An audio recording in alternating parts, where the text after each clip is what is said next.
Hi, welcome back to my channel, and today I'm actually joined by a special guest, which is my grandma. So do you want to say hi? Hi, everybody. First of all, what is your name and what is your age? Kay Page, and I'm 78, Nice. almost 79. What is the greatest thing that you've accomplished in your life up until now? Meeting Jesus. He does it all after that. If you got to meet with your 24-year-old self, what would you want to tell her? Go find Jesus earlier. I wish I had known the Lord when I was real young. How old were you when you met him? 32. I had things in my life that affected all of my grandchildren and everybody because I didn't know the Lord. I didn't know how you choose somebody to marry. One of my daughters said to me, when she was thinking she was going to get married, she said, "How do you know it's the right one?" I said, "I don't know. I didn't make a good choice." That's okay. Everything happens for a reason. What is your advice to people under 30 years old right now? Go find Jesus. Find a good church. Find somebody that is full of love, I hope. What is your advice to people under 50 right now? Same thing. Same thing. Go find Jesus. He will totally fix things for you that you've messed up along the way. Is there anything that you regret and why, if you do? Not knowing Jesus earlier. I was brought up and I was taken to a church that I never remember them mentioning Jesus at the church.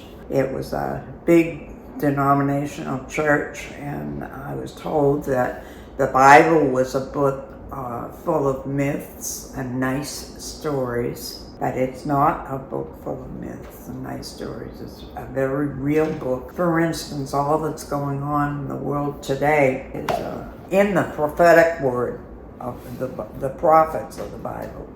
Jesus is predicted in Isaiah. He was promised to the Israeli people. Is there anything you're particularly thankful that you did? Is it going to be meet Jesus? Yeah.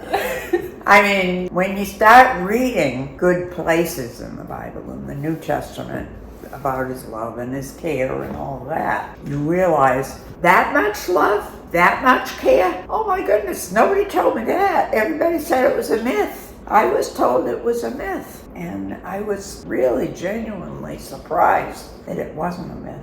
What do you hope people remember about you in like 50 years? I have no idea. Maybe I've already told everybody in my family, so you've probably heard this, that I would like at my funeral, might be 50 years, I don't know, There But for Fortune played. Show me the prison, show me the jail, show me the prisoner whose life has gone stale. I'll show you a young man with many reasons why there but for fortune go you or I. That's what you hope people remember, is what song you want played at your funeral? Yeah, because they might ask why from somebody that's there that knows the Lord, that also works in prisons. I was up at Goodwill by the Pound the other day, and they know, my grandchildren know I'm a great junker. This woman walked up and she said, "I know you. You used to be at the prison. You were a volunteer over at the prison." And then I said to her, "What prison are you at?" Because I didn't know which of the prisons I'd been in. And she said, "MCC." I said, "Oh yeah, there was that guy that couldn't read. He was 55 years old, and the educational supervisor said, 'Good luck.' Left me alone with this guy to teach him how to read. And I have a program that we prayed to God for years and years ago, and we did it with this guy. 55, he couldn't read enough to get a job, so he couldn't seem to stay out of jail. He kept doing little things that were wrong and staying in jail because that was easier, because he thought he was really stupid. I said, "You're not stupid, because you joke around a lot. And if you think about it, people that joke around have to be thinkers." So he was a thinker. And so I started teaching him this program. I tested him. He tested out first grade, 7th month, 55 years old. And in 1 year's time, he was reading. Wow. And spending all the money he could get on buying novels, because he didn't know which ones to pick out of his library inside the prison. Buying book after book after book. He loved to read. one of the first things I said to him was, you know what, you're not stupid. And he said, yes, I am, because I can't read. So many people equate the ability to read to being smart, and the ability to not read being stupid. I often say that in training classes. I'll say, when I'm training people how to read, I often say, you're not stupid. Because somehow teachers, American education, convey to kids that they are stupid. Yeah. And they can't read. They can't, and then it continues. If you happen to learn to read, then you're an exception. You're in the smart group. The other kids are in the stupid group. I definitely agree that teachers have like a huge influence on the way how kids can see themselves as they grow up. Yeah. For sure. I think that a big issue with my generation is that a lot of them kind of see life as a race, right? Where they need to be figured out by a certain age, and if they don't have themselves figured out by like the age of 25, then it's like terrible. Like it's a sign that they failed or something along those lines. And I know like 25 is a pretty young age to have things figured out, so I'm wondering what your experience was. I see that as a major problem. I agree with you that your generation has all come along with that. The last class that I taught in the public schools, there was a kid that came, and it was a different grade level. I had taught second grade for years and years, and this kid came into my class, and I had a first grade for the last year because the principal wanted to show that kids can learn to read, so they put every kid that came up from the kindergarten with recommendations for special ed, they put them all in my class. And I told the kids, we're going to start reading and blah, blah, blah. So the end of the third day of school, a little 6-year-old left-handed kid was sobbing. He was getting ready to get on the bus to go home. I thought, I'm in the wrong grade. I should have kept my second grade for the last year that I'm going to be here. I went over and I said, what's wrong? This is the third day of school. He said, I haven't learned how to read yet. And he's sobbing while he's telling me this. And I said, you know what?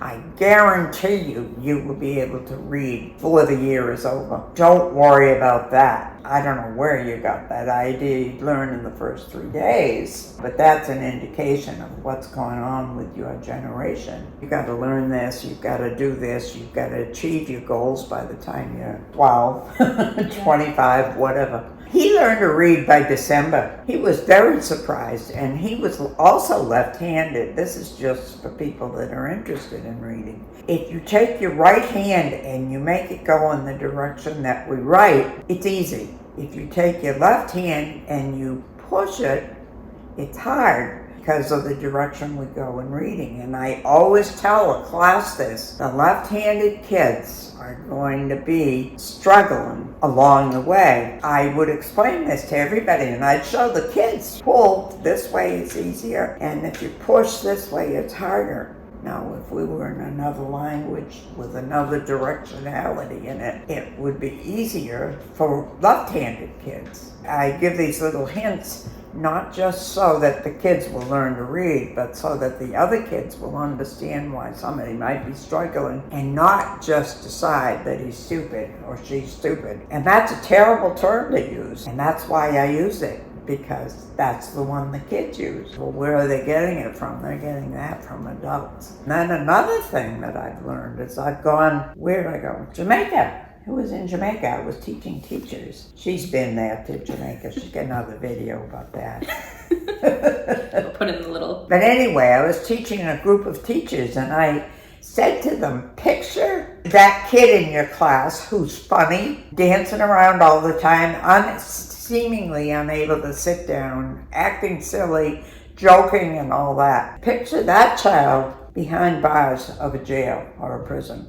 And in the United States, most people don't even know that jail and prison are two different things, let alone what goes on inside of jails and prisons. But many people land themselves in prison because no one's taught them how to read English. English seems very formidable and hard to learn and, all that kind of thing. And you've got to be doing it by the time they're the third day of school, and all these kinds of things that interfere with a child's learning. And then if it affects reading, math is just another language. Okay, so that's reading and math. And then you look at history. Well, history apparently is being changed in the schools now, but if the kids can read, they can get old books still. Grab up old books if you're a teacher watching this. Keep the old books and let the kids read the history, the old history. I can practically recite the history, and I'm sure things I think of are wrong. There were things that were told to us that were wrong and that kind of stuff. But a lot of history is being changed. Teaching a child reading is the first and only thing that you have to do, and after that, anyone can do it. The first homeschooler I met had been homeschooling. She was a mother of 7 kids. She said she was homeschooling, and my attitude as a trained teacher was, oh, you can't teach school. Then I thought about what the Bible says, and yeah, I think it's Deuteronomy says that parents teach your children. The handbook of the Bible has everything about life in it, and you keep discovering that more the longer you go with Jesus. I hope that you guys get to go a long time with Jesus and keep looking for answers that are in the Bible, because they are true. When I was, how old was I? I was in college, and I didn't know the Lord, but I recognized in my heart truth when I heard it. I was watching the 1957, 56, and a little girl that was tinier than my kids at the time. I didn't have any kids actually at the time. She was just a very tiny little girl dressed up in a 1950s dress with a big crinoline and skirt. She was being taken by National Guard to school. That was a breaker. You're looking for places in my life that affected me. That broke my heart. I'm watching news on a black and white TV, and they're marching this girl off to school. It was because she was black. They were trying to integrate the schools, and I got very interested in the civil rights movement because of that, and ended up very involved in the civil rights movement. That little girl would not even stand a chance if everybody hates her and keeps going and keeps talking about her race. And that she's stupid because she's black. That was basically the thing that the public was trying to tell them. And it was scary to me, because I'd learned all the things in my college about how children are affected by different things, and how it keeps affecting their life until they, get to the point where they just put their whole life in God's hands. But our society does damage kids. You guys, my grandchildren have experienced it. I have more grandchildren. I have grandchildren from other races. I have a brother-in-law from Japan, and I have a son-in-law from Bulgaria. My daughter and son-in-law and kids are all in Bulgaria right now, and there's a real mess going on with the Wagner company. In case this ever gets seen in current time.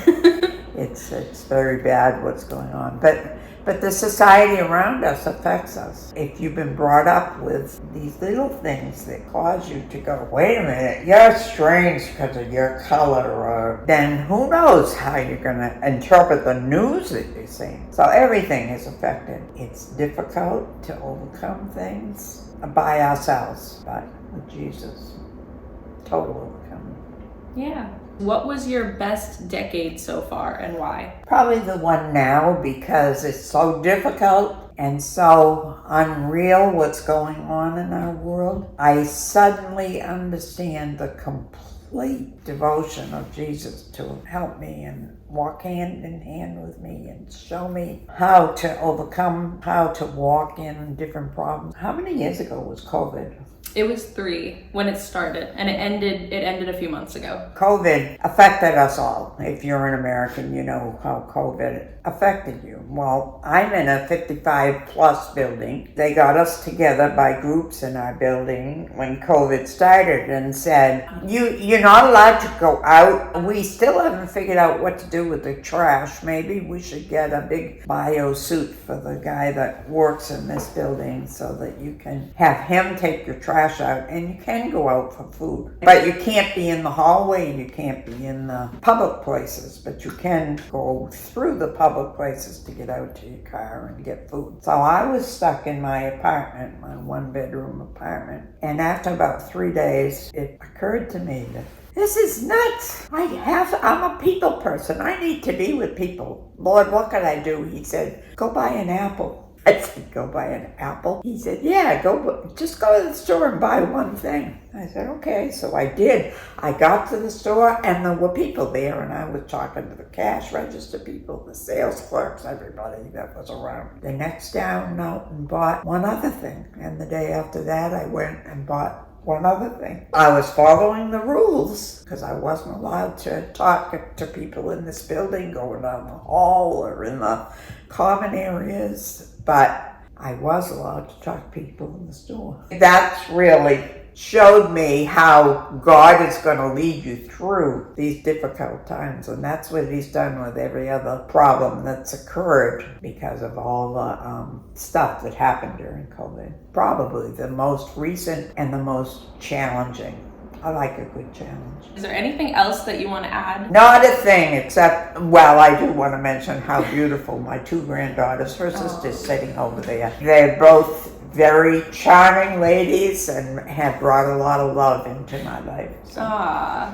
Thanks. Well, that's the end of the video.